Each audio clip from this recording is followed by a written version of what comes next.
Well, to me, Saquon Barkley is the key factor in this game. And the last time these two teams played, Saquon Barkley was playing for the Giants, trying to get the type of long-term contract that Philadelphia wound up giving him. And if the Eagles are going to become the first team to defeat the Chiefs in a one-score game where the Chiefs have won a record 17 straight games, and if the Eagles are going to be the team that keeps the Chiefs from winning a third straight Super Bowl, and if the Eagles are going to be the team that denies them the greatness, it's going to come on their running game, which keeps Patrick Mahomes off the field, and it's going to come from Saquon Barkley. So he looms dramatically over this game. Super Bowl 59 falls on his 28th birthday, so Saquon Barkley has the opportunity to celebrate a huge 28th birthday, maybe the best 28th birthday that any player or any person ever has had in the history of our country, and this is the opportunity that awaits him, and he is the difference maker between this Super Bowl and the last time these two teams played, with a chance to prevent the Chiefs from making history. Jordan.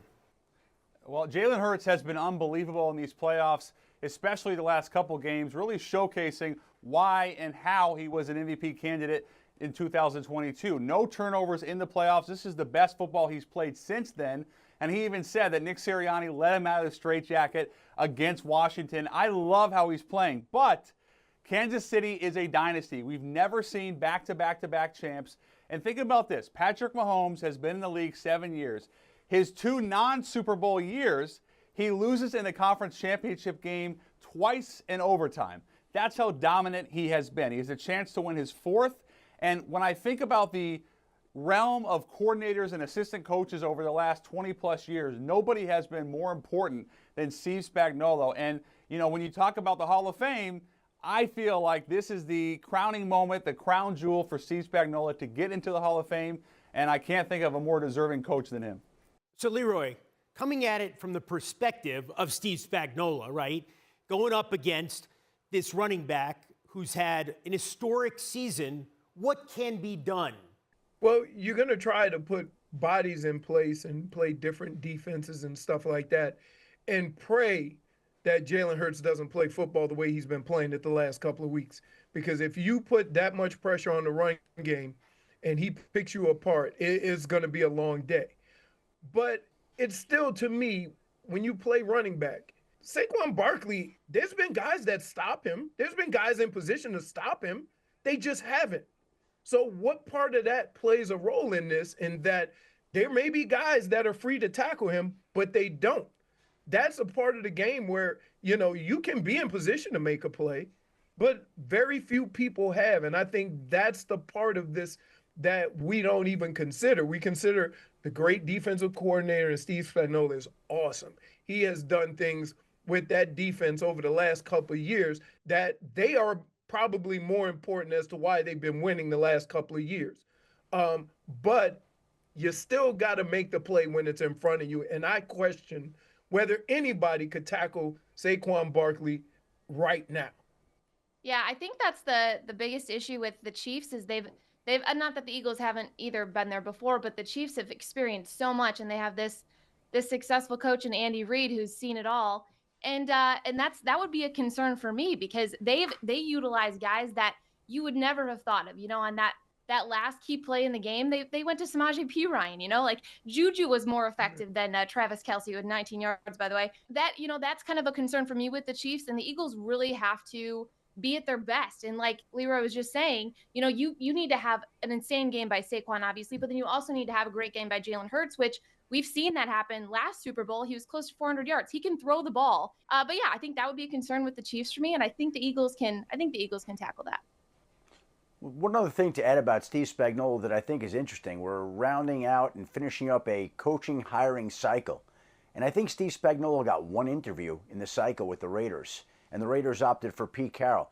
Now, the last time Steve Spagnuolo was a head coach was back in St. Louis, and I would think that since that experience, he's learned an awful lot. And it's amazing to see the success that he's had in Kansas City and the amount of respect he's garnered from his players and fellow coaches, and yet he still hasn't gotten an opportunity. There, as we tape this, is one opening out there right now, New Orleans. Why would New Orleans not want to speak to Steve Spagnuolo if it had the opportunity, and why are these other teams bypassing the opportunity to hire one of the great coordinators in the game, a man who's learned from his previous mistakes, a man who I'm sure would be much more effective in his second go-round as a head coach. Instead, the rest of the league leaves him to be one of the best coordinators in the league for the Chiefs as they try to make their run for a three-peat here. Why is that, Jordan?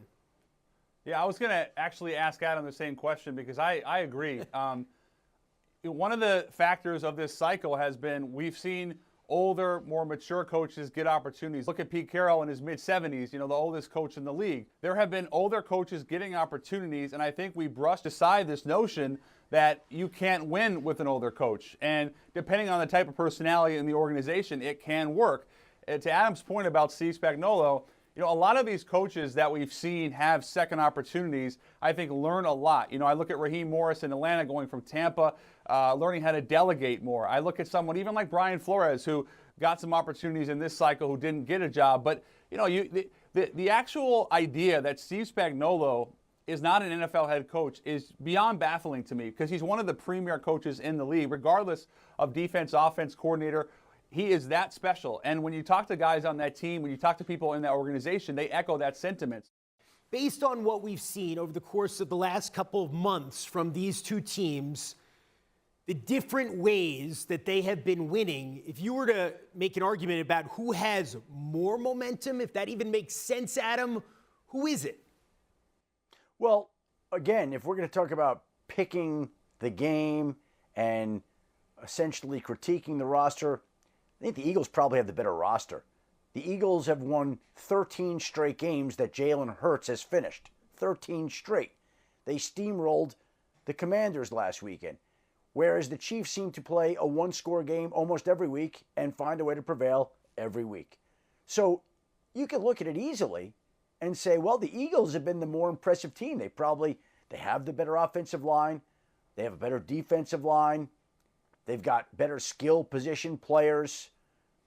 But the Chiefs still have Patrick Mahomes and Andy Reid. And last I checked, that was a pretty unbeatable combination. And to me, it's amazing. The odds makers, Las Vegas, has established the Chiefs as a 1.5 point fit. 1.5.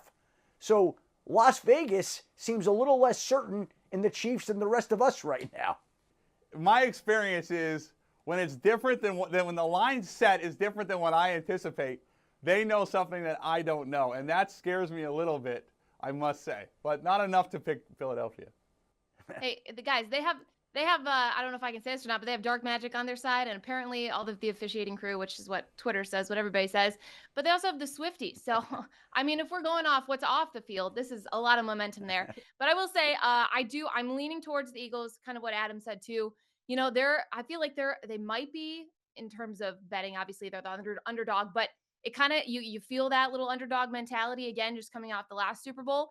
And Nick Sirianni got hit over the head with his Gatorade bath. So I don't know if that changed his thought process, if he's going to start yelling at the other team's fans instead of his own. But this is a good momentum shift for the Eagles. I really like it. Jalen Hurts was smoking a cigar in the locker room, looking like the fifth member of Boys to Men. This is going to be a great Super Bowl matchup. My energy is shifting toward Philly. Leroy? If you look at these two teams and as a running back, I would be more fearful of the Eagles defensive line, and I would love to run behind that Eagles offensive line. They are elite on both sides of the ball. However, it's something about Kansas City and how they win games.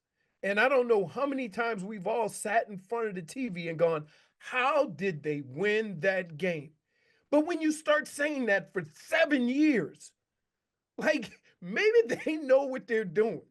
And this is not a short-term thing. This is not a thing where you look at somebody like the Washington Commanders and say, wow, they hit lightning in a bottle and they're hot right now. This team has been hot with different players along the defense and offensive line and the secondary at wide receiver. They have been consistent for 7 years. And I'm just going to make the assumption that they'll be successful again.